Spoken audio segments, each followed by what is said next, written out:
வணக்கம் மக்களே.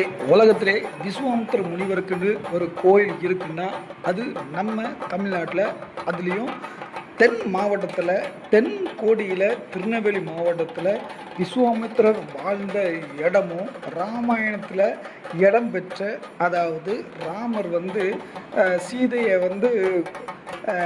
மீட்டு கொண்டு வர்றதுக்கு இந்த புறப்படுறதுக்கு முன்னே இந்த இடத்துல தவம் செய்ததாகவும், தவம் செய்த அந்த இடத்துல தாடகை அந்த தவத்தை கலைச்சி ராமருக்கு நல்ல ஒரு சக்தி கிடைக்க விடாமல் ஆக்கின ஒரு இடமாகவும், ஒரு புராண கதைகளில் இடம்பெற்ற இடம் இன்றும் நம்ம திருநெல்வேலி மாவட்டத்தில் இருக்குது அப்படின்னு சொன்னால் உங்களுக்கு நம்பிக்கை வரணும் வரலையா அப்படிங்கிறது எனக்கு தெரியல.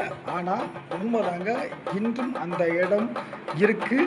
அந்த இடத்துல விஸ்வாமித்திர முனிவரோட காலணிகள், அவள் தவம் செய்த அந்த கம்புகள், அந்த வேள்வி செய்த இடம், அந்த வேள்வி செய்த இடத்துல தாடகை அவர்கள் சிறுநீர் கழித்து அந்த சிறுநீர் ஓட அந்த அந்த பக்கத்திலே ஒரு அருமையான கோயில்.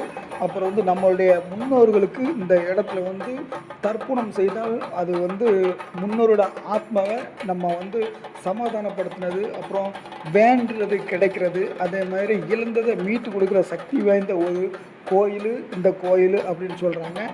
நிறைய பிரபலங்கள் சைலண்டாக இந்த இடத்துல இந்த இந்த கோயில் தரிசனம் பண்ணுறாங்க. எனக்கு தெரிஞ்சு யோகி பாபு, விஜயகாந்த், சசிகலா, அப்புறம் ஓபிஎஸ் அப்படின்னு மிகப்பெரிய பிரபலங்கள் கடந்த ஒரு 6 மாதத்துக்குள்ளெல்லாம் வந்திருக்காங்கங்கிறது எனக்கு தெரியும். அந்த இடத்த பற்றி தான் இப்போ நம்ம விரிவாகவும் பார்க்க போகிறோம்.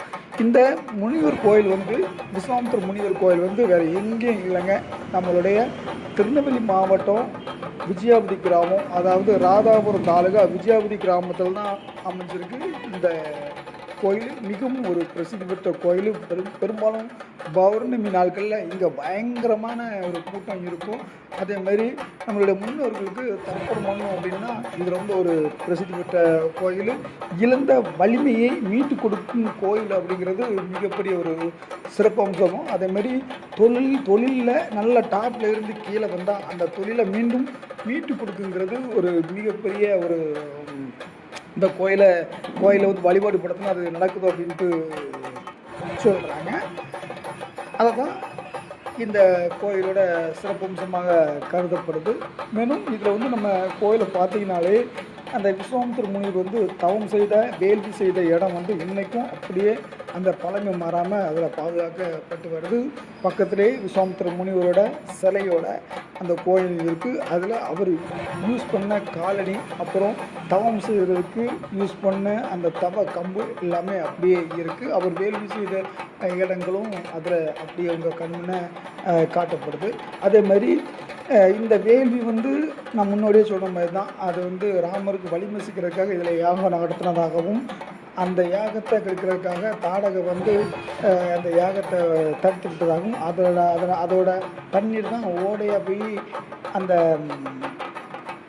கடற்கரையில் கலக்குது அப்படிங்கிறதும் புராணம். இன்னும் அதே மாதிரியான அந்த வரலாற்று சூழல்கள் இன்னும் அழியாமல் தான் அதில் இருந்துக்கிட்டு இருக்குது. இந்த ஓடை தான் போய் கரெக்டாக கடலில் சங்கமிப்பும் ஆகிக்கிட்டு இருக்குது.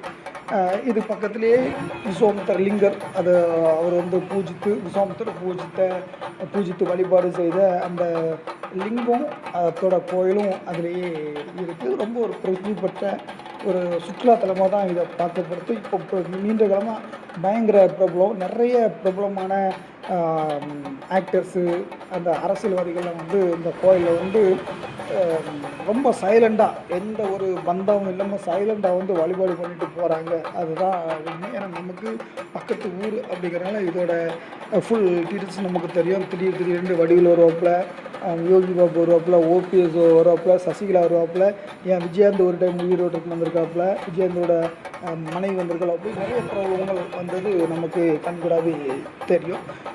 இப்படி ஒரு மிகவும் ஒரு பிரசித்தி பெற்ற ஒரு இடமாக கருதப்படும். ராமாயணத்தில் உண்மையிலே அந்த கதை மூலமாக நம்ம கால்குலேஷன் பண்ணி பார்த்தோம் கண்டிப்பாக இது ஒத்து போக தான் செய்யுது. அதில் இந்த மாற்று கருத்து முடியாது. அதனால தான் இந்த ஊரை வந்து ராமாயணத்து கதையில் உண்மையான நடந்த கதையில் ஒத்து போகிற ஊர், ஒத்து போகிற கோயில் அப்படின்னு சொல்கிறாங்க.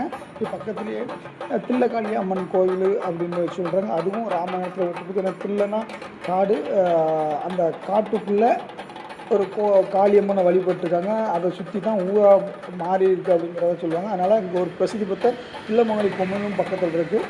இந்த விஸ்வாமித்திர முனிவர் அப்புறம் அவர் வழிபட்ட சிவலிங்கம் கோயில் பக்கத்தில் தில்லமாலி பொங்கல் அப்படின்ட்டு ஒரு ஒரு எல்லாமே ஒரு ஐதீகம் மிகுந்த ஒரு இடமா தான் இருக்குது. அப்படியே கொஞ்சம் அமௌண்ட்டு அதை கடற்கரை சைடு போனோம்னா கடற்கரையும் ஆறும் சேர்ந்த ஒரு முக்கியமான இடம். இதுதான் ரொம்ப சக்தி வாய்ந்த இடம் சொல்லுவாங்க. ஏன்னா கடலும் ஆறும் இணைகிற இடம் வந்து மிகுந்த ஒரு சக்தி வாய்ந்த இடம்னு சொல்லுவாங்க. அந்த இடத்துல வந்து பூஜித்தால் நிறைய நன்மைகள் கிடைக்கும் அப்படின்னு சொல்லுவாங்க. அதேமாதிரி இங்கே வந்து விசேஷம் என்னென்னா, இதில் வந்து இந்த கடலும் ஆறும் சேர்கிற இடத்துல வந்து பூஜித்தால் நம்மளோட இழந்த சக்தி மீட்டு கிடைக்கும், வலிமை பெறும் அப்படின்ட்டு. அதேமாரி தொழிலில் டாப்பாக இருந்துட்டு இப்போ லாஸ் ஆகிட்டுனா திரும்பவும் டாப்புக்கு போகிறதுக்கான சக்திகள் இந்த இடத்துல இருந்து பூஜித்தா கிடைக்கும் அப்படின்னா நம்மளுடைய முன்னோர்கள் செய்த பாவங்கள் போகும் அப்படின்ட்டும் நம்ம முன்னோர்களை டைரெக்டாக நம்ம வேண்டிக்கலாம் அப்படிங்கிற மாதிரியும் இந்த கோயிலோட இருக்குது. இது வந்து ஒரு மிகப்பெரிய சுற்றுலாத்தலமாக ஆனதுனால இங்கே இருந்து இன்னும் எங்கெங்கெல்லாம் திருநெல்வேலி ஏரியாவுக்குள்ள நீங்கள் கோயிலுக்கு போகலாம் அப்படிங்கிறத நம்ம தமிழ்நாடு அரசு அதில் ஒரு வரைபடமாகவே போட்டுறது. ஒரு அருமையான ஒரு அற்புதமான ஒரு சுற்றுலாத்தலம். இப்போ ஸ்கூல்லாம் லீவ் இருக்கனால கண்டிப்பாக இந்த இடத்த வந்து நீங்கள் பார்க்கலாம். ஒரு சிறந்த ஒரு ஆன்மீக சுற்றுலாத்தலத்துக்கான ஒரு ஏற்ற இடம் தான். சரி, ஓகே, நம்ம அடுத்த டாபிக் போயிடலாம். அடுத்த டாபிக் வந்து இந்த கடலும் இந்த ஆறும் இணைகிற இடம் ரொம்ப சக்தி வாய்ந்ததுன்னு சொல்லுவாங்க. இது பெரும்பாலும் வந்து பயங்கரமாக பூஜைகள்லாம் நடக்கும். நைட்டு பூஜை, இரவு பூஜை, கால பூஜைலாம் நடக்கும். அப்படி ஒரு சக்தி வாய்ந்த இடம். ஏன் பெரும்பாலும் சக்தி வாய்ந்த இடம் அப்படின்னா, அந்த இடத்துல ஏற்கனவே ஒரு கிராமம் இருந்தது. முட்டுக்குழி அப்படின்னு ஒரு கிராமம் இருந்து அந்த கிராமம் சில காலங்களுக்கு முன்னே அழிந்து விட்டது. அது எப்படி அழிந்தது அப்படின்னா, பயங்கரமான மழை வெள்ளத்தினால கடலும் ஆறும் சேர்ற இடத்துல கரெக்டாக அந்த பாயிண்டில் அந்த ஊர் இருந்தனால அது வந்து கடல் அலைகளால் அழிக்கப்பட்டு அந்த இடத்துல ஆட்களே கிட்டத்தட்ட இல்லை. ஆனால் இன்றும் அதன் சூழல் மாறாமல் இன்றைக்கும் அந்த கடலால் அழிக்கப்பட்ட அந்த கிராமத்துடைய கட்டிடங்கள் இன்றைக்கும் அதே இடத்துலையே இருந்துக்கிட்டு இருக்குது. அதுவும் நீங்கள் இந்த வீடியோவில் பார்த்தாலே உங்களுக்காக காட்சிப்படுத்தப்பட்டிருக்கு.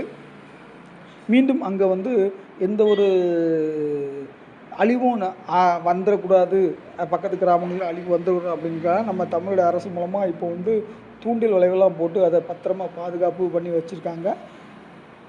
அப்படிப்பட்ட ஒரு பல சம்பவங்களையும் திகிலையும் கொண்ட ஒரு இடம்னா இந்த இடம்தான். கண்டிப்பாக சுற்றுலா தலங்களுக்கு வரணும் அப்படின்னா, ஒரு அமைதியான ஃபேமிலியோடு வரணும் அப்படின்னு நினச்சிங்கன்னா இந்த இடம் உங்களுக்கு ஒரு மிகவும் ஒரு அற்புதமான இடமா இருக்கும் அப்படிங்கிறதுல எந்த ஒரு மாற்று கருத்தும் இல்லை. அழகான கடல், சூப்பராக குளிக்கலாம். பக்கத்திலேயே ஆறு, அது பக்கத்திலேயே வரலாற்றை புரட்டி போடும் ஒரு அழிந்த கிராமம். அப்படியான ஒரு அருமையான ஒரு எழில் மிஞ்சும் ஒரு இயற்கையை நீங்கள் வந்து இயற்கை சூழலை நீங்கள் அனுபவிக்கலாம்.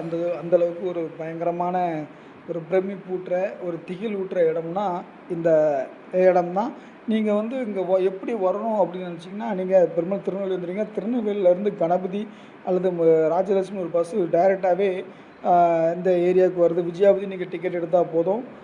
இருந்தகர கூத்தங்குழி விஜயாபதி அப்படி டிக்கெட் எடுத்தால் போதும், அப்படி வந்துடலாம். இல்லைன்னா நீங்கள் வந்து திருநெல்வேலியிலேருந்து திருநெல்வேலியிலேருந்து ராதாபுரம் வந்துடுங்க. ராதாபுரத்துலேருந்து விஸ்வாமித்திர முனிவர் கோயிலுக்கு எப்படி போகணும்னு நீங்கள் கேட்டாலே அங்குள்ள மக்கள் வந்து உங்களுக்கு அல்லது ஒரு பஸ் ஏறவிடக்கும் பஸ்ஸை கரெக்டாக உங்களுக்கு காட்டி கொடுத்து கிளியராக வர வச்சுருவாங்க. பயங்கரமான ஒரு சுற்றுலாத்தலம். நல்ல முந்தி வந்து ஒரு பராமரிப்பு இல்லாமல் இருந்துச்சு. இப்போ சமீப காலமாக கடந்த 10 ஆண்டுகளாக வந்து நல்ல கவர்மெண்ட்டு அதை டேக் எடுத்து நல்ல சுற்றுலாத்தலமாக ஆக்கி அதுக்கு கோயிலிருந்து கடற்கரை வர்ற வரைக்கும் ரோடுகள் போட்டு வண்டியை, அதாவது காரில் கடற்கரை ஒட்டியே வர்ற அளவுக்கு ஒரு சிறப்பான ஒரு வசதிகளை ஏற்பாடு பண்ணி தந்திருக்காங்க. அந்த மாதிரி ஒரு அருமையான ஒரு இடம் அப்படின்னு சொல்லலாம். நம்ம கதைகளில் கேட்டிருப்போம், கதைகளில் நம்ம படிச்சிருப்போம். விஸ்வாமித்திரர் இன்னொரு முனிவர் இருந்தார், ராமர் இலங்கைக்கு போனார் அப்படின்லாம் நம்ம படிச்சிருப்போம். ஆனால் அந்த படிப்பில் வந்து நமக்கு ஒரு டவுட் வர வந்திருக்கலாம், உண்மையில் இப்படிலாம் நடந்திருக்குமா அப்படின்ட்டு. ஆனால் இந்த இடங்களை இன்றைக்கும் நம்ம பார்க்கும்போது உண்மையிலே அந்த ராமாயண கதைகள் அப்படிங்கிறது உண்மையாக நடந்ததுக்கான சான்றுகளாகவே இந்த கிராமங்கள் இருக்குது அப்படின்னு தான் நம்மளால் சொல்ல முடியும். இன்றும் காட்சிப்படுத்த வச்சுருக்காப்புல விஸ்வாமித்திர முனிவரோட காலணிகள், அவர் தவம் செய்த இடம், அந்த வேள்வி செய்த இடம், அதனால் அழிக்கப்பட்ட அந்த குளம், அந்த ஏரி, அந்த ஆறு எல்லாமே இன்றைக்கும் நம்ம கண்ணு முன்னால் பார்க்க முடியுது. அதனால் அந்த கதைகள்லாம் உண்மைதான் அப்படிங்கிறதுக்கு இது ஒரு ஆதாரமாகவே நமக்கு தெரிய வருது. எது எப்படி இருந்தாலும் இந்த கதைகள் மூலமாக நமக்கு ஒரு அனுபவம் கிடச்சிருக்கு இல்லையா, அதை விடவும் ஒரு அதிகமான அனுபவம் இந்த கோயிலுக்குள்ளே நம்ம போய் சாமி கும்பிட்டு அந்த இடங்களை பார்த்தோம்னா மிகப்பெரிய ஒரு அந்த அந்த ராமாயண கதையோடு ஒன்றி அந்த பழங்காலத்திலே நம்ம வாழ்ந்திருக்கோம். பழங்காலத்தில் நம்ம இந்தியாவிலையும் நம்ம தென் தமிழகம் கடற்கரை கோடியில் இப்படி ஒரு நிகழ்வு நடந்திருக்குது அப்படிங்கிறத கண்ணு முன்னே நம்ம காட்சியாக வெளியே வருது. சுற்றுலாவுக்கு பிள்ளைகளை கூட்டு வரோம்னா ஒரு அருமையான இடம் அப்படின்னு சொல்லலாம். கொஞ்சம் நல்ல ஒரு அழகு சூழல், ஒரு அமைதியான ஒரு பிரமிப்பில் இருக்கும். எந்த காசு கட்டணம் எதுவுமே இந்த கோயிலில் கிடையாது, எல்லாமே ஃப்ரீ ஆஃப் காஸ்ட் தான். 2-3 அந்த பட்டர் அப்படின்ட்டு ஒரு பூசாரி தான் இங்கே இருப்பாப்புல. அவர் ரொம்ப எளிமையாக அந்த இந்து சமையல் அரைத்திரமெல்லாம் ஒன்றே ஒரு பட்டவர் தான். நிறையா வந்து டொனேஷன் கொடுக்கணும், காசு கொடுக்கணும் அப்படிங்கிற மாதிரி எதுவுமே இல்லை. அருமையாக இருக்கும். கடலையே பார்க்காத ஆள்களுக்கு இந்த இடம் வந்து சொர்க்க பூமியாக தெரியும். பக்கத்துலேயே நீங்கள் அந்த கடற்கரையில் குளிச்சு மகள்லாம் இந்த மாதிரி கடற்கரையில் ஒதுங்குற அந்த சங்குகள், இந்த மாதிரி உயிரினங்கள்லாம் நீங்கள் பார்த்து என்ஜாய் பண்ணலாம். அந்தளவுக்கு ஒரு அருமையான ஒரு இடம். இந்த இடத்துல யாரெல்லாம் வந்திருக்கீங்க அப்படின்ட்டு நம்ம வீடியோவை பார்க்குறவங்க கொஞ்சம் கமெண்டில் பண்ணுங்கள். அல்லது இந்த இடம் உங்களுக்கு தெரிஞ்சாலும் தெரியுது அப்படின்னு சொல்லலாம், இதுக்கு வந்து பார்க்குறதுக்கு ஆசையாக இருக்குது, அதை நீங்கள் எங்கள் கண்ணு முன்னால் கொண்டு வந்துட்டீங்க அப்படின்னு சொல்கிறவங்களும் நம்ம வீடியோவை பார்த்துட்டு கண்டிப்பாக நமக்கு அதில் கமெண்ட்ஸு தெரிவிக்கலாம். நம்ம சேனலில் இப்போ தான் நீங்கள் இந்த வீடியோவை புதுசாக பார்க்குறீங்க அப்படின்னா கண்டிப்பாக நமக்கு சப்ஸ்கிரைபும் ஆதரவு கொடுங்க. அதுதான் நமக்கு ஒரு மிகப்பெரிய ஒரு உந்துகோலாக அமையும். மொத்தமாக இந்த வீடியோவில் உங்களுக்கு என்னெல்லாம் காட்டப்பட்டிருக்கா அப்படின்னா,